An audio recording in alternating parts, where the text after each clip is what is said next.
స్తోత్రం కలుగునుగాక. Praise the lord. మరొకసారి అందరికీ ప్రైజ్ ద లార్డ్. వీడియోలో ఆన్లో ఉన్న వాళ్ళకి ప్రైజ్ ద లార్డ్.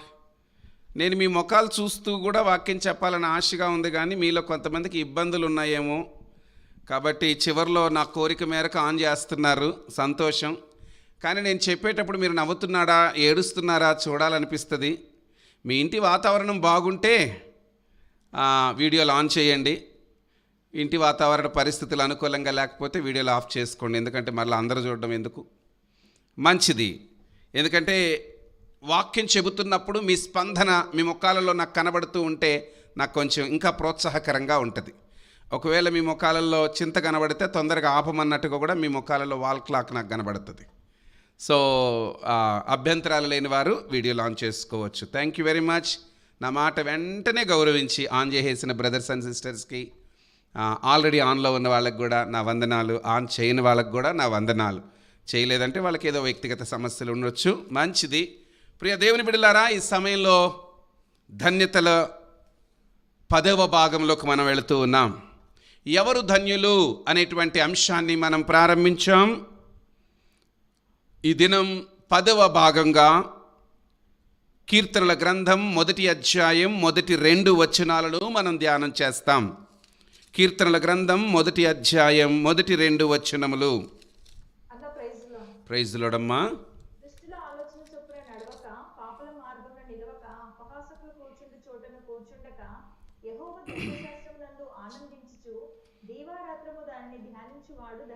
ఆమేన్.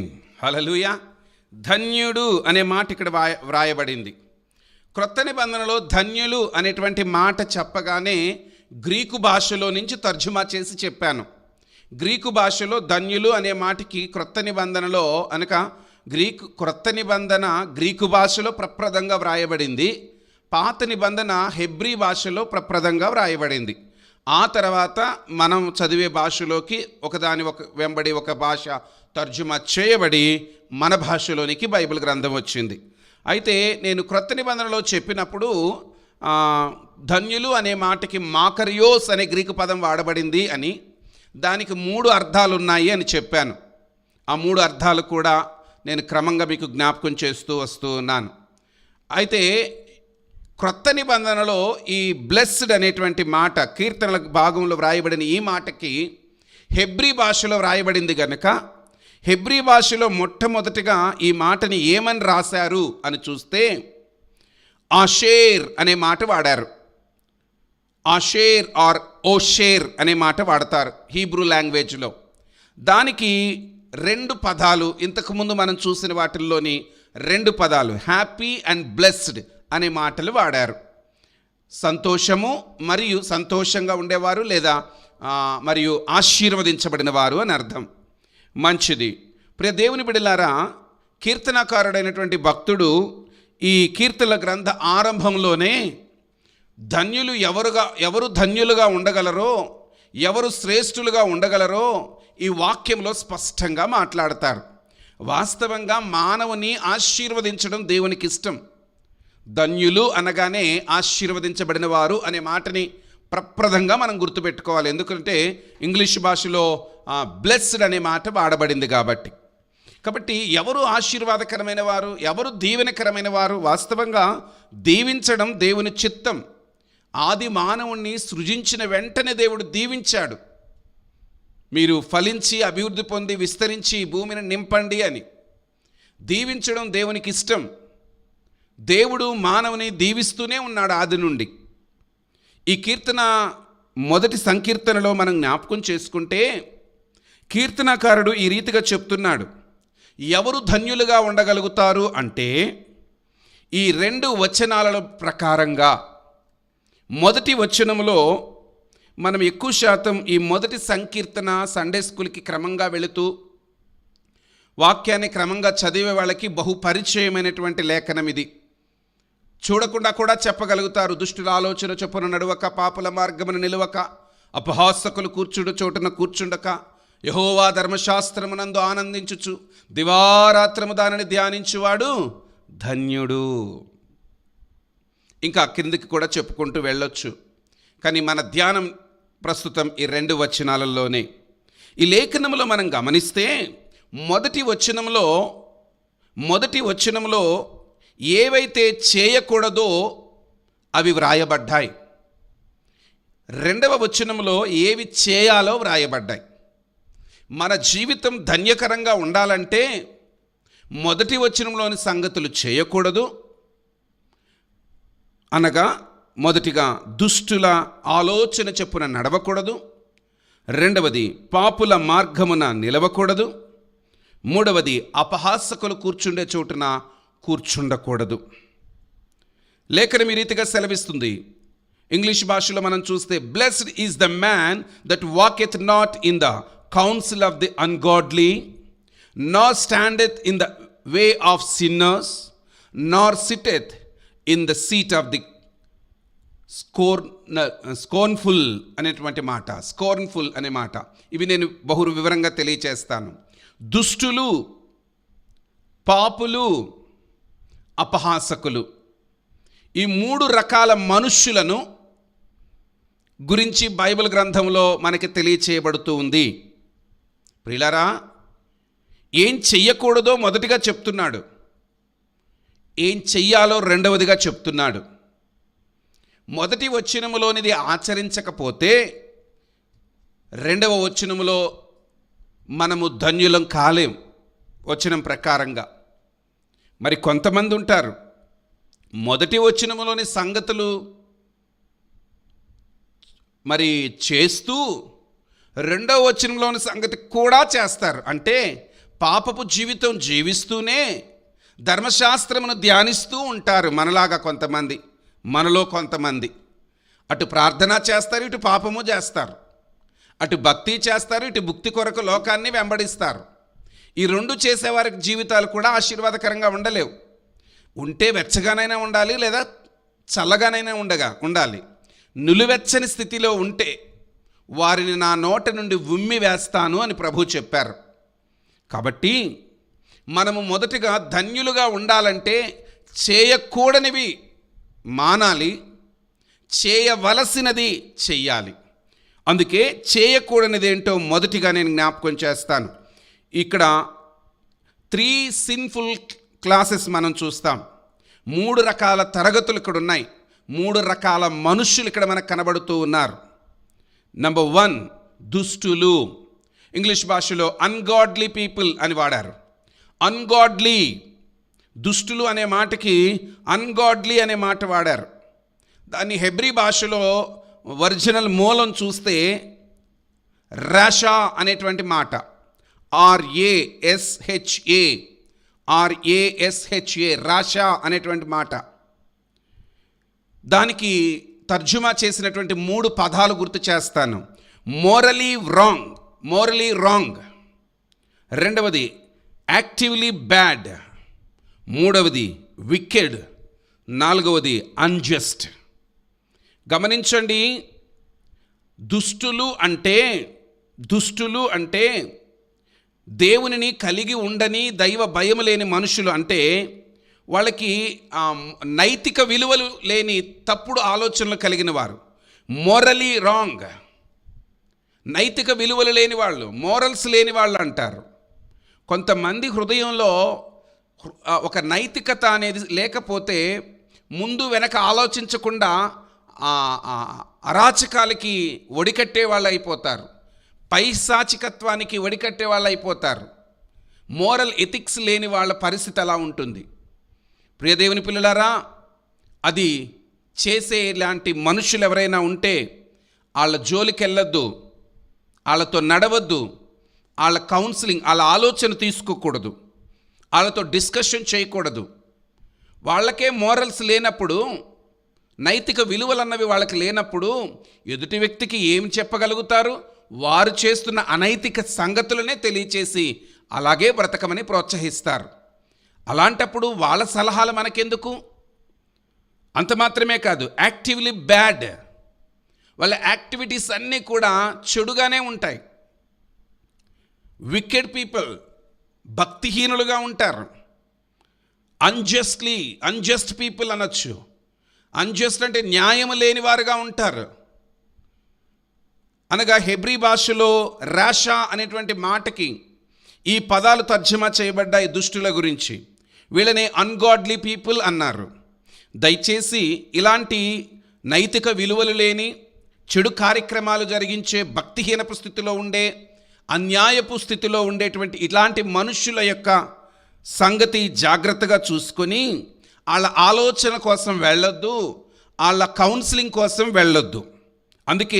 అందుకే అంటున్నాడు దేవుని వాక్యంలో మనం చూస్తాం, walketh not in the council of the ungodly. ఆ యొక్క దుష్టుల యొక్క సలహాల ప్రకారం వాళ్ళ కౌన్సిలింగ్ కోసం వెళ్ళడం మంచిది కాదు. నీకు ఏదైనా సమస్య వచ్చిందా, దైవీకమైన మనుషులను సంప్రదిస్తే దైవీకమైన ఆలోచనలు నీకు ఇస్తారు. నువ్వు ఇలాంటి అనైతికత కలిగిన మనుషులను మధ్యవర్తిగా పెట్టుకొని వాళ్ళ సలహాల కోసం పరిగెడితే నీ కుటుంబం విచ్ఛిన్నమైపోద్ది, నీవు మిస్గైడ్ అయిపోతావు అనే జ్ఞాపకం చేసుకొని అలాంటి వాళ్ళ ఆలోచనలు నీకు అవసరం లేదు.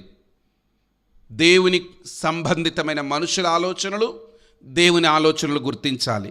కనుక మొదటిది దుష్టులు అనేటువంటి మనుషులను గురించి ఆలోచించాం.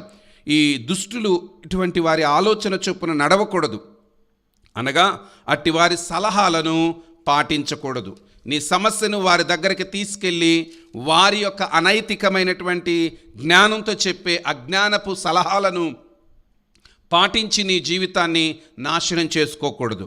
రెండవదిగా పాపుల మార్గమున నిలువక, సిన్నర్స్ అనేటువంటి మాట. సిన్నర్స్ అనేటువంటి ఈ మాటని జ్ఞాపకం చేసుకుంటే హీబ్రూ భాషలో చాటా అనే మాట వాడారు, CHATTA. మీరు జ్ఞానం పెంచుకోవడం కోసం చెప్తున్నా, ఈ పదాలు చెప్పకుండా కూడా నేను చెప్పొచ్చు, ఏదో నాకు వచ్చు నేను నేర్చుకున్నానని చెప్పడం కోసం కాదు, మీకు చెప్పడం మంచిదన్న ఉద్దేశంతో నేను పరిశోధించి చెప్తున్నాను. శ్రద్ధ కలిగిన వారు నోట్ చేసుకోవచ్చు, లేదా ఆ పదాలు మాకు అవసరం లేదు అనుకుంటే విడిచిపెట్టి భావాన్ని తీసుకునండి. సో హీబ్రూ లాంగ్వేజ్లో CHATTA, చటా అనేటువంటి మాట వాడారు. దీనికి 3 పదాలు వాడబడ్డాయి. ఒకటి క్రిమినల్స్ అనగా దోషులు, నేరస్తులు. 2 టు మిస్ ద మార్క్ అన గీతను దాటినవారు, హద్దును దాటినవారు అని చెప్పొచ్చు.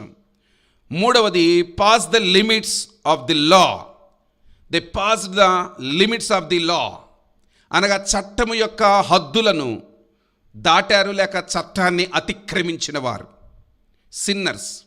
బైబిల్ గ్రంథం ప్రకారం కూడా దైవ చట్టాన్ని అతిక్రమించిన వారిని పాపులే అంటారు. వాక్య ప్రకారం ఆజ్ఞను అతిక్రమించిన వారు పాపులు. ప్రియులారా, దేవుని వాక్యానికి విరోధంగా చేసే ఏ పనైనా సరే అది దేవుణ్ణి అగౌరవపరిచినట్లు. అందుకే ఒక మాటలో చెప్పాలంటే అవిధేయత అనున్నది పాపముతో సమానం. Disobedience is sin.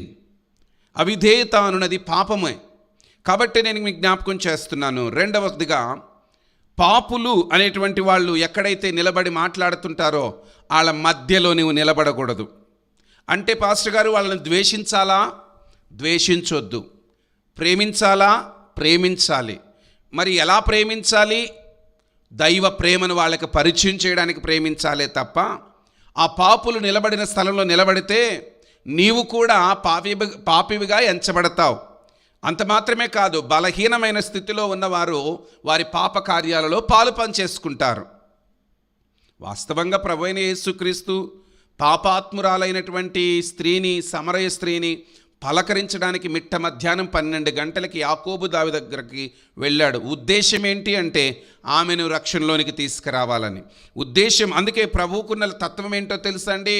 పాపిని ప్రేమిస్తాడు, పాపాన్ని ద్వేషిస్తాడు. కానీ మనుషులమైన మనమేం చేస్తున్నామో తెలుసా? పాపిని ద్వేషిస్తున్నాం, పాపాన్ని ప్రేమిస్తున్నాం. అవునంటారా కాదంటారా? అవును. మన జీవితాల్లో ఏదో మనం చాలా పుణ్యాత్ములమైనట్టు, కానీ వాక్యం ఏం సెలవిస్తుందంటే పాపుల మార్గమున నిలవద్దు. అది చాలా ప్రమాదకరమైనది. నిన్ను గుంజి వేసే మార్గం అది. ఆ మార్గంలోకి నీ వెళ్ళొద్దు, ఆ మార్గంలో నిలబడవద్దు అనే మాటని స్పష్టంగా దేవుని వాక్యంలో మనం చూస్తూ ఉన్నాం. ప్రియ దేవుని బిడ్డలారా, ఈ సంగతిని మనం జ్ఞాపకం చేసుకోవాలి. Standeth not in the way of sinners. ఎక్కడైతే పాపులుంటారో ఆ స్థలంలో నీవు నిలబడకూడదు అని స్పష్టంగా ఈ లేఖనం తెలియజేస్తూ ఉంది. ఇటువంటి పాపుల మధ్య నిలవకూడదు, వారితో ఏకీభవించినట్లవుతుంది. ఈ సంగతిని గుర్తుపెట్టుకో. మూడవ సత్యం, మూడవది, అపహాసకులు కూర్చుండు చోటున కూర్చుండక. ద స్కర్న్ఫుల్ అనేటువంటి మాట ఇక్కడ స్పెసిఫిక్గా వాడబడతా ఉంది. Nor sitteth in the seat of the scornful. ప్రిలరా, ఈ మాటని హీబ్రూ భాషలో లట్స్, LUTS అనే మాట వాడారు. లట్స్ అనే మాట అనగా దాని గురించి జ్ఞాపకం చేసుకుంటే to make mouth set, to scoff, to mock. ప్రిలరా, to scoff, to mock or to make mouth set. అపహాస్యం, ఇన్సల్ట్ చేయడం, ఎగతాళి చేయడం అనే పదాలు వాడబడ్డాయి. ఈ అపహాస్యపు బ్యాచ్ చాలా దగ్గరలో ఉంటుంది. వీళ్ళకి పని బాట ఉండదు. ఎదుటి వ్యక్తి జీవితానికి తొంగి చూసి వాళ్ళని కృంగదీసే మాటలు మాట్లాడేటువంటి బ్యాచ్ ఇది. అనగా ఇన్సల్ట్ చేయడం, మాకింగ్, ఎగతాళి చేయడం, మాటలతో వాళ్ళని గుచ్చడం, ఇలాంటి పనులు చేస్తూ ఉంటారు. ఇలాంటి అపహాసకులు ఎక్కడైతే ఉంటారో అక్కడ నువ్వు కూర్చోకూడదు. 3 సంగతులు జ్ఞాపకం చేస్తూ ఉన్నాను. Walk not, stand not, SIT not. ఇదేంటండి, ఏదో చిన్నపిల్లలకి చెప్పినట్టు అక్కడ కూర్చోవద్దు, అక్కడ నిలబడద్దు, ఇక్కడ నిలబడద్దు, అక్కడ వాళ్ళతో నడవద్దు అని ఎలా చెప్తారు అని అంటే, నిన్ననే చెప్పాను కదా, మన తండ్రి దేవుడు, ఒక తండ్రి తన పిల్లలను గద్దించినట్లుగా మన దేవుడు మనల్ని గద్దించి సక్రమమైన మార్గంలో నడపాలన్న ఆశతోనే ఇదిగో ఈ కీర్తన భాగంలో మనల్ని దీవించాలన్న ఉద్దేశంతో మొదటగా చెప్తున్నాడు, చేయకూడని పనులు చేయొద్దు, మానవలసిన పనులు మానాలి. నడవకూడని ప్రదేశాలు ఉన్నాయి, దుష్టుల ఆలోచన చొప్పున నడవకూడదు. కూర్చుండకూడని స్థలాలు ఉన్నాయి, లేక నిలువబడకూడని స్థలాలు ఉన్నాయి. పాపుల మార్గమును నిలవకూడదు. మూడవదిగా, కూర్చుండకూడని స్థలాలు ఉంటాయి. అపహాసకులు కూర్చుండు చోటున కూర్చోకూడదు. ప్రియులారా, మనం ఎక్కడ ఉండాలో, ఎలా ఉండాలో, ఏం చెయ్యాలో, ఏం చెయ్యకూడదో దేవుడు తన వాక్యములో నిర్ణయించాడు. ఆదికాండం 3వ అధ్యాయం 9వ వచనంలో ఆదాము యొద్దకు దేవుడైన యెహోవా చల్లపూట వచ్చాడు.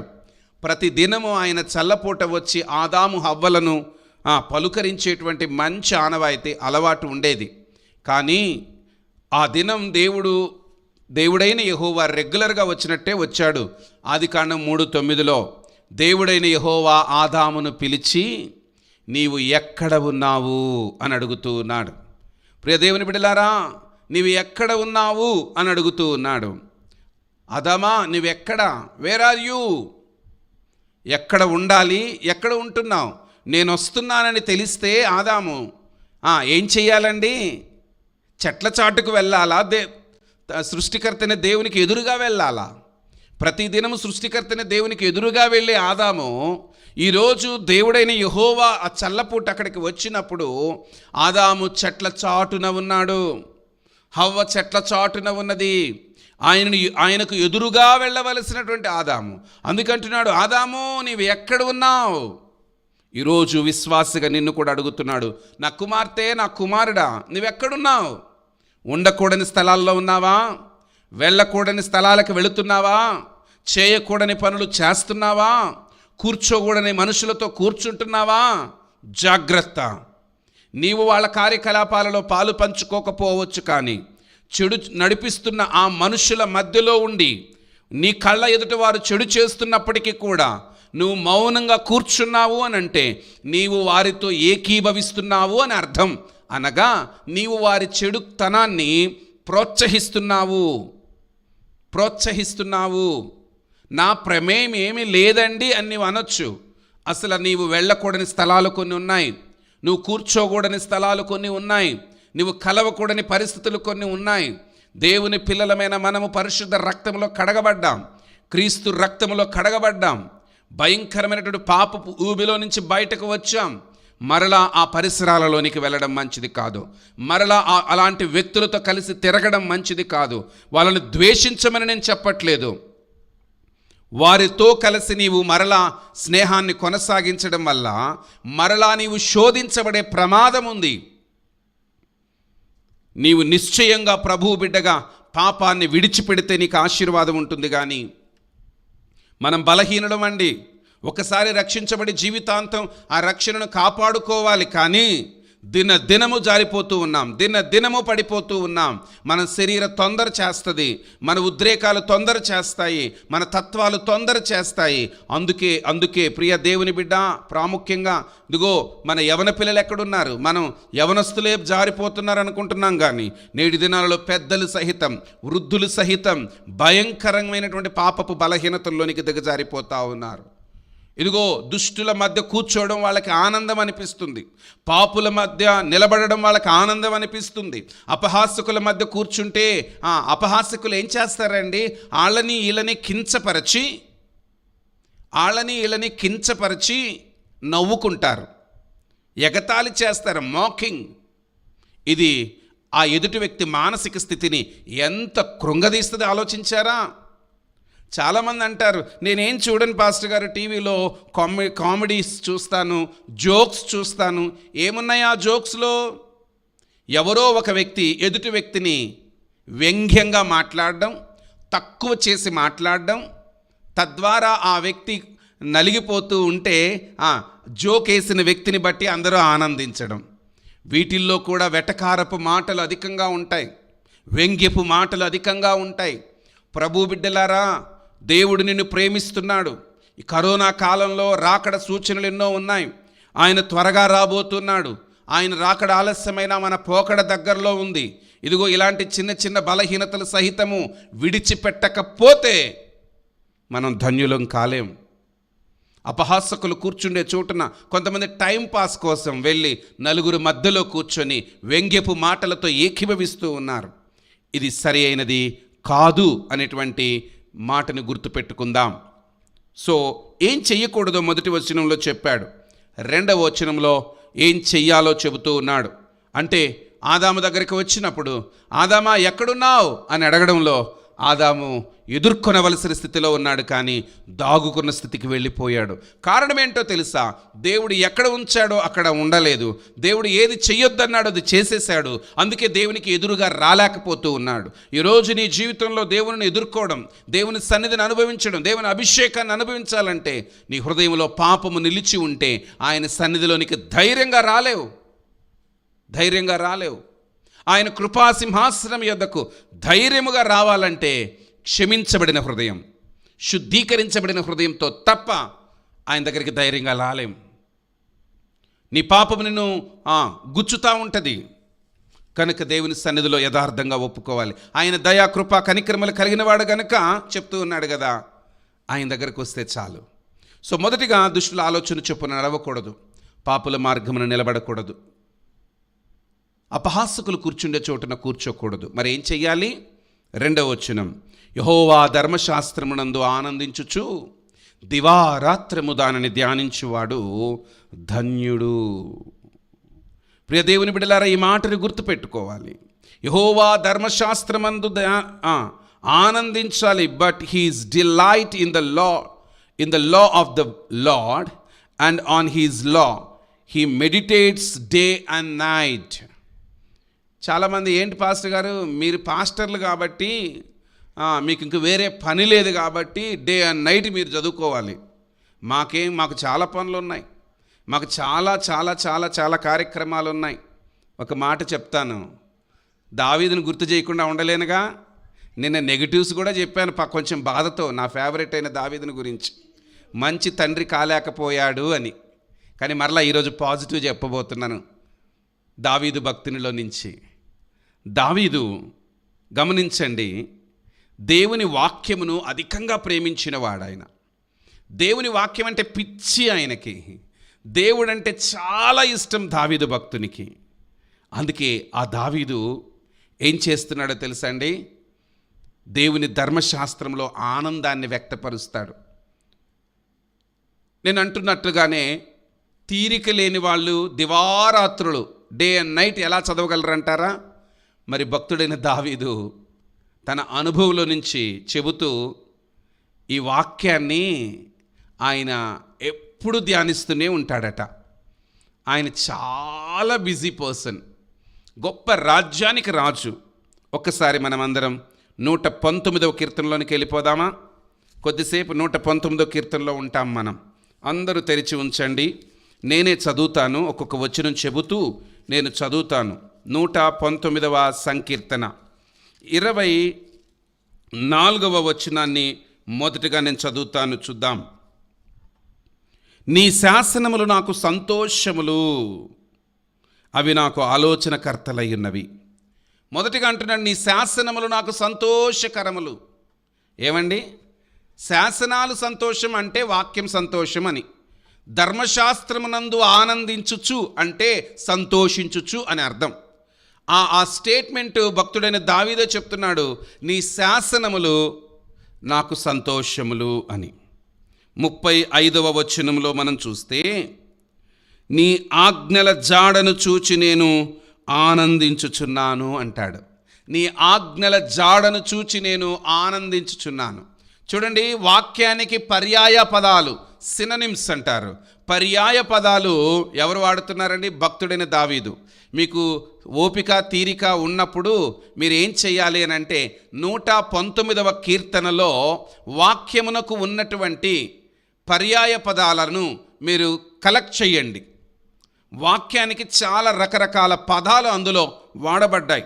ఇప్పుడే నేను మీకు గుర్తు చేస్తూ ఉన్నాను. మొదటిగా ధర్మశాస్త్రం అనే మాట కూడా దీనికోసం వాడపడతా ఉంది. ధర్మశాస్త్రమునందు ఆనందించుచు దివారాత్రము ధ్యానించాలి. అలా ధ్యానిస్తూ అలా ఆనందించినటువంటి వ్యక్తి భక్తుడైన దావీదు. ఆ దావీదు తన మాటలలో మొదటిగా 24లో అన్నాడు, నీ శాసనములు నాకు సంతోషకరములు అని. రెండవదిగా 34లో ఆయన అంటున్న మాట, 35లో ఆయన అంటున్న మాట, నీ ఆజ్ఞల జాడను చూచి నేను ఆనందించుచున్నాను. 40వ వచనం, నీ ఉపదేశములు నాకు అధిక ప్రియములు. 40వ వచనం, నీ ఉపదేశములు నాకు అధిక ప్రియములు. పలికిన మాట పలకకుండా పలుకుతున్నాడు. చూడండి వాక్యాన్ని గురించి. నీ ఉపదేశములు నాకు అధిక ప్రియములు అనగా తన ఆనందాన్ని వ్యక్తపరిచే పదం అది. 47వ వచనం, నీ ఆజ్ఞలను బట్టి నేను హర్షించెదను, అవి నాకు ప్రియములు. నీ ఆజ్ఞలను బట్టి నేను హర్షించెదను, అవి నాకు ప్రియములు. అంటే వాక్యాన్ని బట్టి అతనికున్న ఆనందం వ్యక్తమవుతూ ఉంది. 47 చదివాము. 77వ వచనం, నీ ధర్మశాస్త్రము నాకు సంతోషకరము. నీ ధర్మశాస్త్రము నాకు సంతోషకరము. అదే రీతిగా 92వ వచనాన్ని చూద్దాం. నీ ధర్మశాస్త్రము నాకు సంతోషమును ఇయ్యని ఎడల నా శ్రమయందు నేను నశించియుందును. 97వ వచనం, నీ ధర్మశాస్త్రము నాకెంతో ప్రియముగా ఉన్నది, దినమెల్లా నేను దానిని ధ్యానించుచున్నాను. 113వ వచనం, ద్విమనస్కులను నేను ద్వేషించుచున్నాను, నీ ధర్మశాస్త్రము నాకు ప్రీతికరము. అదే రీతిగా 127వ వచనం, బంగారు కంటెను అపరంజి కంటెను నీ ఆజ్ఞలు నాకు ప్రియముగా ఉన్నవి. బంగారము కంటెను అపరంజి కంటెను నీ ఆజ్ఞలు నాకు ప్రియముగా ఉన్నవి. 140వ వచనం, నీ మాట మిక్కిలి స్వచ్ఛమైనది, అది నీ సేవకునికి ప్రియమైనది. 143వ వచనంలోని రెండవ మాట, నీ ఆజ్ఞలు నాకు సంతోషము కలగజేయుచున్నవి. నీ ఆజ్ఞలు నాకు సంతోషము కలగజేయుచున్నవి. 159వ వచనం, యెహోవా చిత్తగించుము, నీ ఉపదేశములు నాకెంతో ప్రియములు. 162వ వచనం, రెండవ లైన్లో నీవిచ్చిన మాటను బట్టి నేను సంతోషించుచున్నాను. నీవిచ్చిన మాటను బట్టి నేను సంతోషించుచున్నాను. అంత మాత్రమే కాదు, 167వ వచనం, 167వ వచనం, నేను నీ శాసనములను బట్టి ప్రవర్తించుచున్నాను, అవి నాకు అతి ప్రియములు. చివరిగా 174వ వచనంలోని 2వ లైన్లో, నీ ధర్మశాస్త్రము నాకు సంతోషకరము. ప్రియులారా, ఎన్ని వచనాలు! మీకు మరలా సమయం దొరికితే నేను చెప్పిన వచనాలు మాత్రమే కాకుండా మొదటి వచనం నుండి చివరి వచనం వరకు చదవండి. వాక్యం పట్ల దావీదుకున్న మక్కువ, వాక్యానికి పలు మాటలు వాడుతూ ఉన్నాడు. అది నాకు సంతోషంగా ఉంది, అది నాకు ప్రియమైందిగా ఉంది, అది బంగారం లాంటిదిలాగా ఉంది. వాక్యాన్ని ఏమని మన చంటి బిడ్డల్ని మనం ఎంతగా ముద్దాడుతామో అలాగే భక్తుడైన దావీదు వాక్యాన్ని ముద్దాడుతున్నాడు, వాక్యాన్ని పొగుడుతూ ఉన్నాడు, వాక్యం రమ్యమైనది అంటున్నాడు. అంత మాత్రమే కాదు, మన చిన్న పిల్లల్ని ప్రేమ పెరిగే కొద్దీ ఒక పేరుతో కాదు, నా బంగారం, నా కొండ, నా కోట, నాకు ఇంకా ఏమని పిలుస్తారు, నా చిన్ని, నా బుజ్జి, నా కన్న కదా అంటారు కదండి. ప్రేమ పెరిగే కొద్దీ కొంతమంది కొత్త కొత్త పదాలు వాళ్ళ చిన్న బిడ్డల గురించి మాట్లాడతారు. దావీదు భక్తుడు కూడా వాక్యాన్ని ధర్మశాస్త్రం అంటాడు, ఆజ్ఞలు అంటాడు, వాక్యము అంటాడు, శాసనములు అంటాడు, కట్టడలు అంటాడు, నియమములు అంటాడు, న్యాయ విధులు అంటాడు. ఇంకా ఇలాంటివి చెప్పాలంటే చాలా ఉన్నాయి. వాక్యం పట్ల తనకున్న ప్రేమ, ఆ వాక్యానికి పలు పదాలు పెట్టి ఆ వాక్యం పట్ల తనకున్న మక్కువను చూపిస్తూ అంటున్నాడు ఒకటే మాట, నీ వాక్యం నన్ను బ్రతికించిందయ్యా, నా బాధల్లో నాకు ఇదే నెమ్మది కలిగించిందయ్యా. ఏమండి, వాక్యం నన్ను బ్రతికించింది. అదే 119వ కీర్తన 50వ వచనంలో అంటున్నాడు ఆ మాట. ఈ వాక్యం నన్ను బ్రతికించింది. రాజ్యం కాదు ఆయన్ని బ్రతికించింది, సైనికులు కాదు ఆయన్ని బ్రతికించింది అంటాడు. వాక్యము నన్ను బ్రతికించింది. ఈరోజు ఈ సత్యాన్ని గమనించు. అందుకే కీర్తనకారుడు చెప్తున్న మాట ఏంటో తెలుసా? నీ ధర్మశాస్త్రమునందు ఆనందం ఉంది. There is Joy in the word of God. ఏమండి, దేవుని ధర్మశాస్త్రములో, దేవుని వాక్యములో, దేవుని ఉపదేశములో ఆనందం ఉంది. అనుభవించిన వారికి ఇది అర్థమవుతుంది. కారణం ఏంటో తెలుసా? ఈ వాక్యం సజీవమైనది. అందరికీ, అన్ని పరిస్థితుల్లో ఉన్నవారికి సరిపోయిన సంగతులు ఈ వాక్యంలో ఉన్నాయి. ఏ చిన్నవాళ్ళకు అవసరమైన మాటలు ఇందులో ఉన్నాయి, యవనస్తులకు అవసరమైన మాటలు ఇందులో ఉన్నాయి, పెద్దలకు అవసరమైన మాటలు ఇందులో ఉన్నాయి, వృద్ధులకు అవసరమైన మాటలు ఇందులో ఉన్నాయి. అన్ని స్థాయిల వారికి సరిపోయిన సంగతులు ఇందులో వ్రాయబడ్డాయి. ఈ వాక్యమును ధ్యానించడం ద్వారా, ఈ వాక్యమును ప్రేమించడం ద్వారా, ఈ వాక్యమును హత్తుకోవడం ద్వారా హల్లెలూయా ఎంత ఆనందం కలుగుతుందో మీకు ప్రకటించడం కోసం నేను ఈ వాక్యాన్ని ఎక్కువసేపు చదువుతూ ఉన్నాను గనక ఈరోజు నాలో ఆరోగ్యం కలిగింది. వాక్యం చదువుతుంటే ధైర్యం వస్తుంది, వాక్యం వింటుంటే ధైర్యం వస్తుంది. వాక్యము మనకి బ్రతుకునిచ్చేది, వాక్యం మనకు జీవమునిచ్చేది. అందుకే దీనిని లివింగ్ వర్డ్ అని అంటారు. జీవము కలిగిన వాక్యం ఇది. ఎప్పటికీ మాట్లాడుతూనే ఉంటుంది, ఎప్పటికీ సూటిగా ఉంటుంది. నా బ్రతుకులో బాధ కలిగినప్పుడు, ఒంటరిగా ఉన్నప్పుడు, మాట్లాడడానికి ఎవరు దొరకనప్పుడు వాక్యం తెరిస్తే ఆ వాక్యము సూటిగా నా పరిస్థితిని గురించి మాట్లాడుతుంది. మీలో అనేకులకు ఇటు అనుభవాలు ఉన్నాయని కూడా నేను చెప్తాను. ఇటు అనుభవాలు. అందుకే వాక్యం అంటే పిచ్చి ప్రేమ ఉండాలి, వాక్యం అంటే పిచ్చి ప్రేమ ఉండాలి. దేవుని పిల్లలారా, వాక్యం అంటే ఏంటి మనందరికీ తెలుసు. యోహాను సువార్త 1వ అధ్యాయం 1వ వచనం ప్రకారం, యోహాను సువార్త 1వ అధ్యాయం 1వ వచనం ప్రకారం, ఆదియందు వాక్యం ఉండెను, వాక్యము దేవుని యొద్ద ఉండెను, వాక్యము దేవుడై ఉండెను. అనగా వాక్యమే దేవుడు. ఇప్పుడు ధర్మశాస్త్రమునందు ఆనందించుట అనగా వాక్యమునందు ఆనందించుట, వాక్యమునందు ఆనందించుట అనగా దేవుని యందు ఆనందించుట. హల్లెలూయా. ఇక దేవుణ్ణి బట్టి ఆనందం అంతులేనిదిగా ఉంటుంది. అదే యోహాను సువార్త 1వ అధ్యాయము 14వ వచనంలో ఆ వాక్యమే శరీరధారి అయి కృపా సత్య సంపూర్ణుడుగా మన మధ్య నివసించెను. హల్లెలూయా. శరీరధారిగా వచ్చిన ప్రభువైన యేసుక్రీస్తును ప్రేమించడం, ధ్యానించడం, ఆరాధించడం. చూసారండి, ధర్మశాస్త్రము, వాక్యము, దేవుడు, ఆ దేవుడే శరీరధారిగా కుమారుడైన యేసుక్రీస్తుగా వచ్చాడు.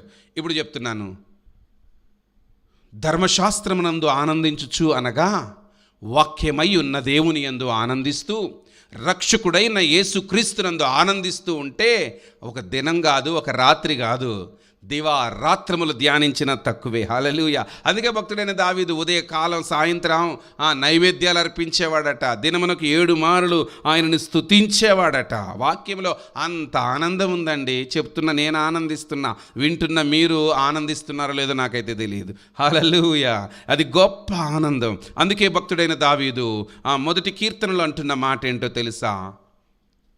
యెహోవా ధర్మశాస్త్రమునందు ఆనందిస్తూ దివారాత్రము దానిని ధ్యానించాలి. అప్పుడే నీవు ధన్యుడు అవుతావు. కానీ మనలో కొంతమంది ఉన్నారు, దివారాత్రము వాక్యాన్ని ధ్యానించరు. ఒక అధ్యాయం చదివి పక్కకు పెట్టేసి వాళ్ళు ధ్యానంలోనే ఉంటారు. ఏమి ధ్యానంలో ఉంటారంటే వాళ్ళన్న మాటలు ధ్యానిస్తారు, వీళ్ళన్న మాటలు ధ్యానిస్తారు. చూసారా బ్రదర్, నేను ఎవరి జోలికైనా పోతానా, నన్ను ఆ గురించి వాళ్ళు అక్కడట బ్యాక్ బైటింగ్ చేశారట, నా వెనక చెడుగా మాట్లాడుకున్నారట, తప్పుడు ప్రచారం చేశారట. అసలు నాకు నిద్ర లేచినా అదే గుర్తొస్తుంది, పడుకున్నా అదే గుర్తొస్తుంది, నేను బైబిల్ చదువుదామన్నా అదే గుర్తొస్తుంది, నేను ప్రార్థన చేద్దామన్నా అదే గుర్తొస్తుంది. అంటే నీవు బాధలను ధ్యానిస్తున్నావు కానీ వాక్యాన్ని ధ్యానించటం లేదు. సాతానుడు నిన్ను అలా మోసపుచ్చుతూ ఉన్నాడు. దయచేసి ప్రభు బిడ్డలారా, మన బాధలను ధ్యానించొద్దు, కష్టాలను ధ్యానించొద్దు. నువ్వు ధ్యానించవలసింది దేవుని వాక్యాన్ని. అది జీవము కలిగినది. ఆ వాక్యమే దేవుడు అనగా దేవుని ధ్యానించు. ఆ దేవుని యందు నీకు ఆనందం, అది గొప్ప ఆనందం. నా జీవితంలో ఈరోజు నేను బ్రతికి ఉన్నానంటే నా ఆనందానికి ముఖ్యమైన కారణం నా దేవుడే, నా దేవుని వాక్యమే. ఆ దేవుడు అన్ని వేళలా దర్శనమిచ్చి మాట్లాడలేదు కానీ, అన్ని వేళలా స్వరమెత్తి మాట్లాడలేదు కానీ, ఏ వేళలోనైనా పరిశుద్ధ గ్రంథాన్ని పైకెత్తి తండ్రి అని మొరపెట్టి తీయగానే నా బిడ్డ అని మాట్లాడే దేవుడు ఆయన. హృదయం నలిగిందా, ఇదిగో ఆదరణతో కూడిన మాటలు. పాపంలో జారిపోయామా, హెచ్చరించే మాటలు. కృంగిపోయామా, ధైర్యపరిచే మాటలు. ఈ ధర్మశాస్త్రమును హత్తుకొని బ్రతికితే బ్రతికంతా. అందుకే జుంటె తేనె దారల కంటే మధురమైనదిగా ఈ వాక్యం నీకు ఇవ్వబడింది. అందుకే ఈ ధర్మశాస్త్రమును ఆనందంగా భావించు, ఇది గొప్ప ఆస్తిగా భావించు. ఈ ధర్మశాస్త్రమునందు ఆనందించడం నేర్చుకో. అందుకే పౌలు గారు అంటాడు ఫిలిప్పి 4:4 ఎల్లప్పుడూ ప్రభువునందు ఆనందించుడి. మరలా చెప్పుదును, ప్రభువునందు ఆనందించుడి అనగా ఆయన వాక్యమునందు ఆనందించండి. ఏం ఆనందం బ్రదర్ పాస్టర్ గారు, అది చేయొద్దంటాడు, ఇది చేయొద్దంటాడు, చాలా రూల్స్ పెడతాడు దేవుడు, కష్టం కదండి అని అంటే, ప్రేమ కలిగిన వారి కోసం ఏదైనా చేస్తాం. చిన్న ఉదాహరణ చెప్పి ముగిస్తాను. సహోదరులకి బాగా తెలుసుగా, ఇంటికి ప్రియమైన వాళ్ళు వస్తే ఎన్ని రకాలు ఉండాలో వాళ్ళకే తెలీదు. వాళ్ళ ఓపిక లేకపోయినా చాలా రకరకాలు వండి వాళ్ళకి పెడతారు. అదే కష్టమైన వాళ్ళు వస్తే టీ పెట్టే ఓపిక కూడా వాళ్ళకు ఉండదు. నిజం. అలాగే ఇప్పుడు దేవుని మీద నీకు ప్రేమ ఉంది అని అంటే 1 అధ్యాయం చదివితే సరిపోదు, 2 అధ్యాయాలు చదివితే సరిపోదు, అరగంట ప్రార్థన చేస్తే సరిపోదు, 2 గంటల ప్రార్థన చేసినా సరిపోదు, ఎంత గడిపినా తృప్తి ఉండదండి. హల్లెలూయా. దేవునితో గడపడంలో ఉన్న ఆనందము అనుభవిస్తున్న నేను చెప్తున్నాను, మన పితరుడైన దావీదు అనుభవించి ఈ లేఖనాన్ని మన కొరకు అందించాడు. కాబట్టి నీవు నేను ధన్యుడుగా ఉండాలి, బ్లెస్డ్గా ఉండాలి, హ్యాపీయెస్ట్ పర్సన్గా ఉండాలి అని అంటే మొదటిగా దుష్టుల ఆలోచన చొప్పున నడవద్దు, రెండవదిగా పాపుల మార్గమును నిలవద్దు, మూడవదిగా అపహాసకులు కూర్చుండే చోటును కూర్చోకూడదు. మరి ఏం చేయాలి? ఆయన వాక్యాన్ని, ఆయనను ధ్యానిస్తూ, ఆయన యందు దివారాత్రులు ఆనందిస్తూ జీవితాన్ని వెళ్ళబుచ్చు. నీ బ్రతుకులో ఎవరు తీసివేయలేనంత ఆశీర్వాదాన్ని నువ్వు పొందుకుంటావు. అట్టి కృప దేవుడు మనందరికీ దయచేయును గాక. ఆమేన్, ఆమేన్. తలలు వంచి ప్రార్థన చేసుకుందాం. నమ్మకమైన మా దేవా, మీ మాటలు సత్యమైనవి. నిజంగా ఆనందం ఎక్కడుందని వెతుకుతున్నాం కానీ భక్తుడైన దావీదు అంటున్నాడు, వాక్యములో నాకు ఆనందం దొరికింది అంటున్నాడు. నీ ధర్మశాస్త్రం నాకు సంతోషాన్ని ఇచ్చింది అంటున్నాడు. నీ శాసనములు నాకు ప్రియమైనవి అంటున్నాడు. నీవిచ్చిన వాక్యములు ధ్యానించుటకు రాత్రి జాములు కాకమునిపై నా కళ్ళు తెరుచుకుంటున్నాను అంటున్నాడు. కనుక మా బ్రతుకుల్లో ఆ రీతిగా మేము మిమ్మల్ని ప్రేమించి హత్తుకొని చేయకూడనివి మాని చేయవలసినది చేసి ధన్యులుగాగుటకు సహాయం చేయమని జూమ్లో ఏకీభవించిన ప్రతి బిడ్డను దీవించమని యేసు నామములో ప్రార్థిస్తున్నాం తండ్రి. ఆమేన్. తండ్రి, కుమారుడు, పరిశుద్ధ